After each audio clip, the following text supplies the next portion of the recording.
আমরা প্রতিদিন 20% এনার্জি নষ্ট করছি।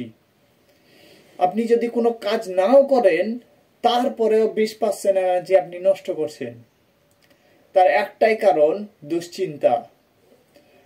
হয়তো আপনি কোনো একটা কাজ করছেন, তার মধ্য দিয়ে আপনার মাইন্ডে অন্য কিছু একটা চিন্তা ভাবনা চলছে, আর তার কারণেই আপনার 20% এনার্জি নষ্ট হচ্ছে, 20% শক্তি আপনার নষ্ট হচ্ছে।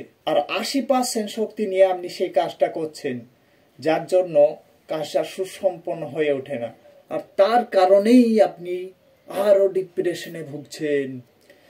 ফিলোসফি এখানে খুব সুন্দর একটা সমাধান দিয়েছে।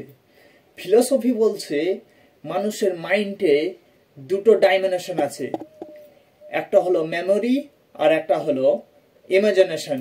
আপনি হয়তো ভাবছেন পানি খাবো, তখনই আপনার মেমোরি বলছে টিউবওয়েলের কাছে গেলে পানি পাবে। হয়তো আপনি পানি খেতে গিয়ে অন্য কিছু একটা চিন্তা ভাবনা আপনার মাইন্ডে ঘুরছে, সেটাই হলো ইমাজিনেশন। ফিলোসফি এখানে বলছে আপনি এই যে মেমোরি আর ইমাজিনেশন দুটোকে দুই রাস্তায় চলতে দিচ্ছেন, একই কাজের জায়গায় নিয়ে আসছেন না, তার কারণেই আপনার ডিপ্রেশনটা বেড়ে উঠছে।